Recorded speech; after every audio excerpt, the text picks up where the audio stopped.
उफ, इस बुढ़िया से तो मैं तंग आ गई हूँ। सब्जी के लिए भी गिन गिन के पैसे देती है, एक पैसा भी अपने लिए बचा लूं वो भी नहीं हो पाता। कितनी बार मम्मी पापा को कहा था कि किसी अमीर घर में शादी करना, लेकिन ना जी, उन्हें तो 1 साल रुकना भी भारी पड़ रहा था। जबलपुर शहर में रहने वाली इंदु को जल्दी से अमीर बनने का लालच था, लेकिन कहते हैं ना, होता वही है जो भाग्य में लिखा होता है। ऊपर से उसकी कंजूस सास जो घर खर्च के लिए भी उसको कंजूसी से पैसे देती थी। एक दिन वो सब्जी का थैला लिए रास्ते में बड़बड़ाते हुए जा ही रही होती है कि तभी सामने से आ रही उसे उसकी सहेलियां मिलती हैं और इंदु से कहती हैं, क्या हुआ इंदु, बड़ी गुस्से में दिखाई दे रही हो? इस तरह अकेले में बड़बड़ाते हुए कहाँ जा रही हो? कुछ बताओ भी तो। अरे भाई, तुम्हें उसकी हालत देखकर लग नहीं रहा कि जैसे पटरानी के सिर पर घर की सारी जिम्मेदारियां आन पड़ी हो? अब क्या बताऊं तुम लोगों को, तुम क्या जानो मेरा दर्द। ना तो पल भर के लिए आराम करने को मिलता है और ना ही खुद पर ध्यान देने के लिए समय। ऊपर से मेरी बूढ़ी सास एक एक पैसा गिन कर देती है, एक पैसे का भी टाका नहीं लगा सकती मैं। ओ, तभी तो तुम्हारा चेहरा इतना मुरझा गया है। जब देखो हर समय यही बोलती रहती है कि तुम दोनों बहुओं को जिम्मेदारी देकर मैं मुक्ति लेना चाहती हूँ। सब कुछ तुम दोनों बहुओं का ही तो है, लेकिन जब पैसा देने की बारी आती है तो एक पैसा भी नहीं निकलता उनसे। अरे, पर यही तो टाइम है पैसा कमाने का, अभी नहीं तो समझो कभी नहीं। हाँ, अगर एक बार ये टाइम निकल गया तो दोबारा नहीं आएगा, फिर उम्र भर पछताओगी। अरे, ऐसे घुट घुट कर जीने से तो मरना अच्छा है, न मजा है न कोई खुशी। ऐसी जिंदगी से तो मैं ऊब चुकी हूँ। जिंदगी को बदलने के लिए तो तुम्हें अपने घर से बाहर निकलना पड़ेगा, वरना उम्र भर हाय हाय की करती रह जाओगी। हाँ, एक बार हमारे साथ आकर तो देख, तुझे बहुत मजा आएगा और फिर अपने सारे दुख दर्द भूल जाएगी। हाँ, हम सबके कहने पर एक बार आकर तो देख।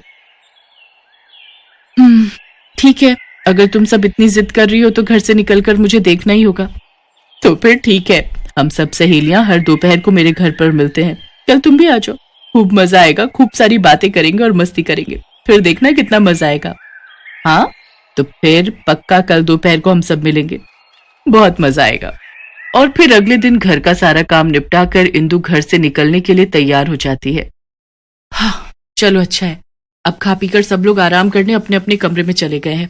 यही मौका है घर से बाहर जाने का, आज तो बहुत मजा आएगा। भाभी, आप इतनी भरी दोपहरी में कहाँ जा रही हैं? ओफो, अभी घर से बाहर कदम रखा नहीं कि उससे पहले ही टोक दिया। मैं कहीं भी जाऊं, जो भी करूं, तुम्हें इससे क्या? अब तुमसे पूछ कर जाऊं क्या? जी, मेरे कहने का वो मतलब नहीं था, लेकिन अगर माँ जी पूछेंगी तो उनसे क्या कहूं? कहना क्या है, उनको बोल देना कि मेरी किसी सहेली की तबीयत खराब हो गई थी, तो बस उसी को देखने गई हूँ, और तुम खाना बनाकर तैयार रखना। जी, संभल कर जाइएगा, आजकल का जमाना ठीक नहीं है। और फिर कुछ ही देर में इंदु नंदिनी के घर पहुंच जाती है। अरे वो देखो, इंदु आ गई, अब हमारी पार्टी में रंग जमेगा। हाँ हाँ, आओ आओ, तुम भी बैठ जाओ, 10-20 जितने भी हैं लगा दो और 500 से 1000 कमा कर ले जाओ। हाय राम, तुम सब जुआ खेल रही हो? नहीं नहीं बाबा नहीं, ये सब खेलना मेरे बस की बात नहीं। अरे इतना डरोगी तो खेल नहीं पाओगी, और अगर ये नहीं खेलोगी तो फिर तुम्हारा हाथ खर्चा कैसे चलेगा? हाँ, यहाँ आकर खेल, कुछ लगा और फिर यहीं से कमा कर ले जा। और फिर ऐसा नहीं करेगी तो दूसरों को देखकर जलती रहेगी। अच्छा ठीक है, तुम सब कहती हो तो तुम सबके साथ हाथ मिला ही लेती हो, लेकिन सिर्फ आज के लिए, हाँ, इसके बाद नहीं। हाँ हाँ, आओ तो सही।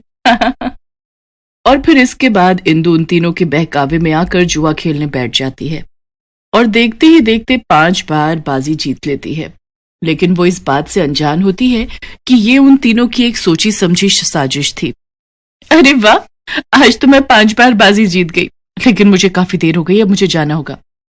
हाँ, पर कल फिर आना। अरे ये भी कोई कहने की बात है, कल फिर मिलते हैं दोस्तों, बाय बाय। पहली बार में ही जीते हुए इतने पैसे देखकर इंदु फूले नहीं समा रही थी। धीरे धीरे उसे भी इस खेल की लत लग गई। क्या हुआ इंदु? और जो कुछ भी तुम्हारे पास है वो निकाल। अब देखना तुम सब, इसी चाल में मैं सब कुछ जीत जाऊंगी। और ये रही मेरी बाजी, ये खेल तो मैं जीत गई इंदु, तुम हार गई। हाय राम, मैं तो पूरी तरह से खाली हो गई, अब तो घर भागने के अलावा मेरे पास कोई चारा है ही नहीं। नहीं नहीं इंदु, तू यहाँ से भागने की सोच रही है? हम तुझे ऐसे थोड़ी ही भागने देंगे। लेकिन मेरे पास तो अब कुछ भी नहीं बचा, मेरे पूरे पैसे खत्म हो चुके हैं। अरे यहाँ नहीं है तो क्या हुआ, घर पर तो है। क्या मतलब? मतलब यहाँ नहीं है लेकिन घर पर तो गहने और सामान पड़े होंगे ना, खेल तो चलता ही रहेगा। तू जा जल्दी से लेकर आ। हाँ अब जल्दी जा, इस तरह खड़े खड़े क्या सोच रही है, हम तेरा इंतजार करेंगे। अरे तू ऐसे उदास मत हो, अगर आज हारी है तो कल तू फिर जीत जाएगी। हाँ बिल्कुल ठीक कह रही हो तुम। अगले दिन इंदु की नजर उसके घर पर रखे सामान पर पड़ती है। अब तो मेरे पास कैश बिल्कुल भी नहीं है, आज मैं कैसे खेलूंगी। अरे ये सुंदर सा चांदी का बॉक्स, ये किस दिन काम आएगा।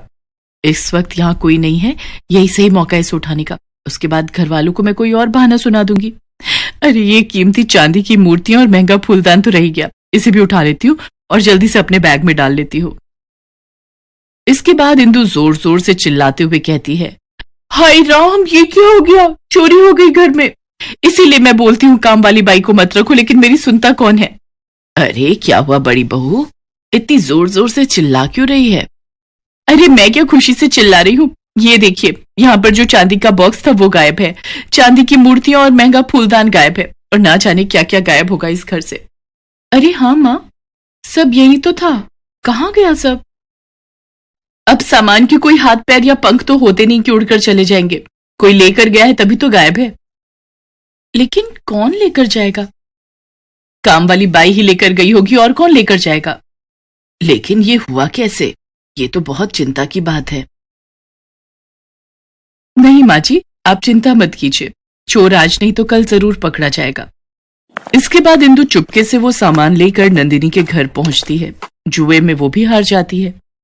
अगले दिन सुबह इंदु सोच में डूबी होती है, अब तक मैं घर का काफी सामान हार चुकी हूँ, और जो बचा हुआ है वो भी मैं आज लेकर जा रही हूँ। इंदु अभी ये सोच ही रही होती है कि इतने में रजनी आ जाती है और कहती है, भाभी माँ जी की तबीयत खराब है तो मैं उन्हें डॉक्टर के पास लेकर जा रही हूँ, तब तक आप घर की और उनके गहनों की देखभाल करिएगा। हाँ हाँ तुम बिल्कुल चिंता मत करो, तुम माँ जी को लेकर जाओ, मैं घर का अच्छे से ध्यान रखूंगी। इसके बाद इंदु सारे गहनों को अपने बैग में भरकर नंदिनी के घर की ओर निकल पड़ती है। आज तो मैं खूब कमाई करके जाऊंगी। क्यों, आज बहुत सामान लाई है क्या। हाँ देखो आज तो मैं बहुत कीमती सामान लाई हूँ, आज तो मैं किसी भी कीमत पर नहीं रुकूंगी। अरे वाह, आज तो सचमुच लग रहा है खेल बहुत जबरदस्त चलेगा। तभी रजनी और सरला चुपके से खिड़की से ये सब नजारा देख रही होती हैं। देखा माँ जी, मेरा शक बिल्कुल सही निकला, अब समझ गई ना कि आखिर चोर कौन है। हाँ बेटा, वो और कोई नहीं मेरी बड़ी बहू है। इसके बाद सरला और रजनी घर के अंदर एंट्री करती हैं। इसका मतलब घर की सारी चोरी तुम ही कर रही थी और यहाँ आकर जुआ खेल रही हो। अब आप दोनों यहाँ कैसे आ गए। ये जगह आपको किसने बताई। मैंने बताई, मुझे तो आप पर पहले ही शक हो गया था, फिर एक दिन मैंने आपका पीछा किया और आपको यहाँ आते देखा, तो ये है आपकी वो बीमार सहेलियां जिन्हें देखने के लिए आप आते हो। बीमार तो हमारी बहू है जो अपने घर वालों को धोखा देकर ये काम करती है। मुझे माफ कर दीजिए माँ जी, मुझसे बहुत बड़ी गलती हो गई, मुझे माफ कर दो बहन, अब मैं दोबारा ये गलती नहीं करूंगी। मेरे मन में लालच था जिसकी वजह से मेरा यह हाल हुआ है, आप लोग जो सजा देंगे मुझे मंजूर होगी, मुझे माफ कर दीजिए। तभी तो कहते हैं भाभी, लालच बुरी बला है, इससे जितना दूर रहोगे उतना ही सुखी रहोगे। चलो अब रोना बंद करो और घर चलकर अपना घर परिवार संभालो। इसके बाद तीनों एक दूसरे के गले लगती हैं। वर्षा बहू नजर नहीं आ रही, सुबह से गायब है। तुम्हें पता तो है माँ, वर्षा सुबह बाजार के लिए निकल जाए तो शाम से पहले लौटती नहीं है। आ तो गई हूँ, वो मेरी सहेली ने बताया था सस्ती साड़ियों की सेल लगी हुई है, वो 2 साड़ी फालतू खरीद लाई तो मुझे बोली कि तू रख ले, मैं उसी के घर चली गई थी। इतनी साड़ियां पहले रखी हुई हैं, वो कहाँ संभालोगी बहू। माँ जी, मुफ्त में कोई चीज मिले तो लेने में हर्ज ही क्या है। बहन जी, कपड़े धोने का सर्फ लोगी, अगर 5 पैकेट लोगी तो ये बाल्टी मुफ्त में मिलेगी। 5 पैकेट के साथ 1 बाल्टी मुफ्त। माँ जी खरीद लेते हैं, मेरे बाथरूम की बाल्टी टूट गई है, ये मुफ्त में मिल जाएगी, वो भी 200 रुपए के 5 सर्फ के पैकेट। वर्षा पहले सर्फ देख तो ले इस्तेमाल में कैसा है, पता चले बेकार हो। माता जी सुबह से बहुत पैकेट बेच चुके हैं, लेना है तो लो, नहीं तो हमें और भी जगह बेचने जाना है। माँ जी, मुझे बाल्टी की जरूरत है। ये लो 200 रुपए। लाओ सर्फ इधर दो।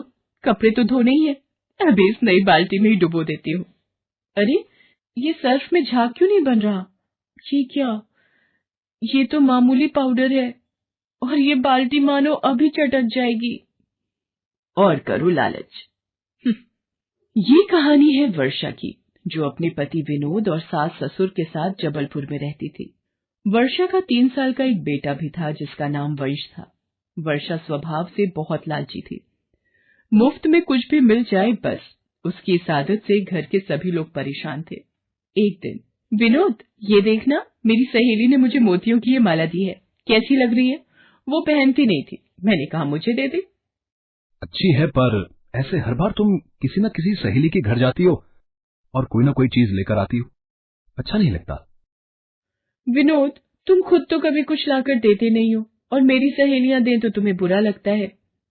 विनोद, इसे कुछ भी कहना बेकार है। माँ जी, एक तो वैसे ही शादी के बाद इस घर में मुझे कोई सुख नहीं मिला, ऊपर से आप मुझे ही सुना रहे हो। अरे अब बस भी करो, तुम लोगों की सारा दिन चिक चिक सुनकर मोहल्ले वाले भी कहते हैं कोई भिंडी बाजार है हमारा घर। वंश, आओ, तुम्हें तैयार कर दूं, बर्थडे में जाने का समय हो रहा है। अब आज किसका जन्मदिन है जो दोनों माँ बेटे तैयार होकर जा रहे हो? दादी, मेरे दोस्त दीपक का बर्थडे है। वो बहुत बड़े फार्म हाउस में पार्टी दे रहा है, इसलिए मम्मी पापा दोनों को ले जा रहा हूँ। ये सफेद कमीज और कोट पहन लेना जी, तुम्हारे लिए कल स्पेशल खरीद कर लाई थी। इतने पैसे वाले लोगों के बीच कुछ तो ढंग के दिखो। वर्षा विनोद और वंश के साथ बर्थडे पार्टी में पहुंचती है।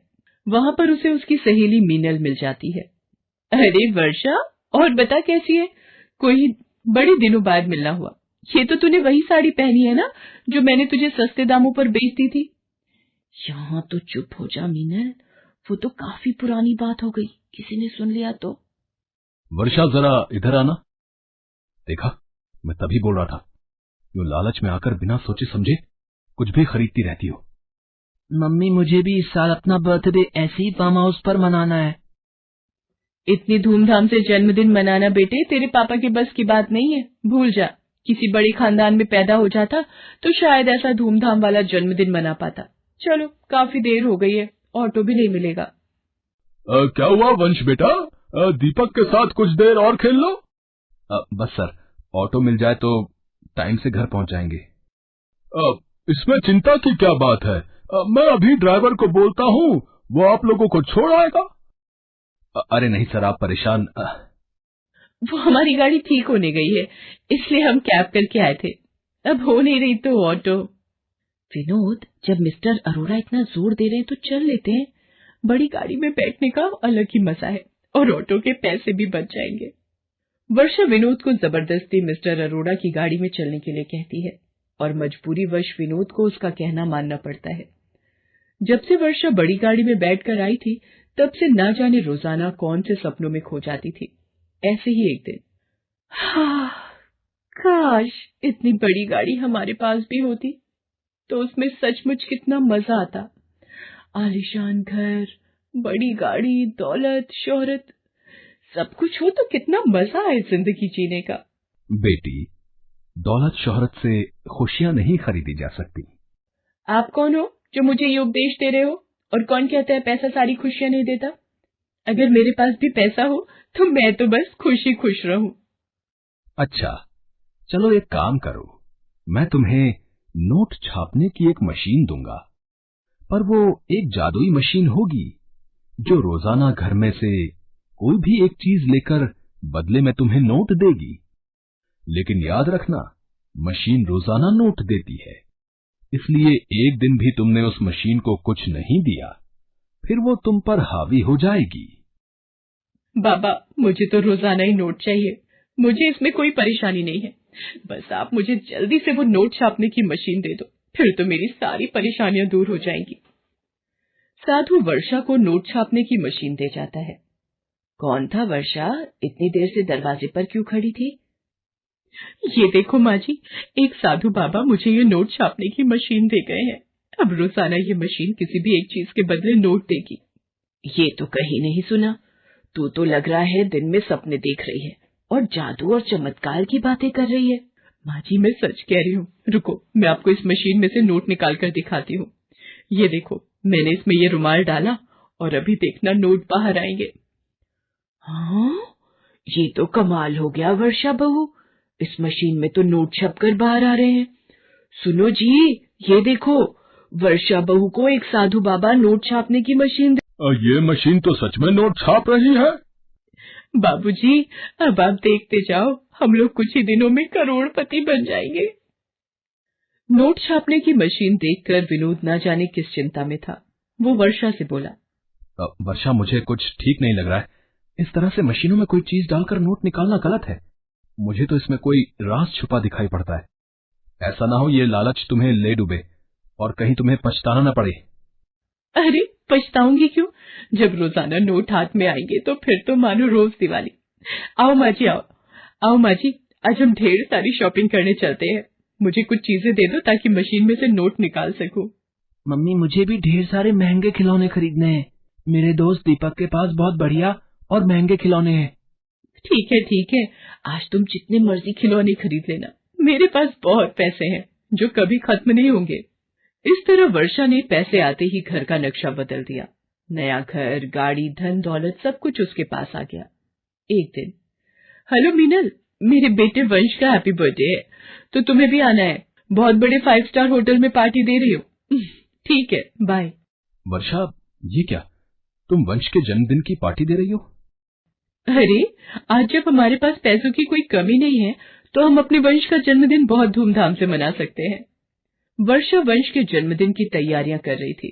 अचानक, विनोद, तुमने वंश को देखा है? दिखाई नहीं दे रहा। अपने कमरे में होगा। इतने सारे वीडियो गेम, महंगे खिलौने तुमने लाकर दे दिए, अब तो उन्हीं में लगा रहता है। वर्षा, सुबह से वंश अपने कमरे में ही बैठा है। मैं वंश को बुलाकर लाता हूँ। वंश बेटा, वंश कहाँ हो? वंश कहाँ गया? मेरा मन घबरा रहा है।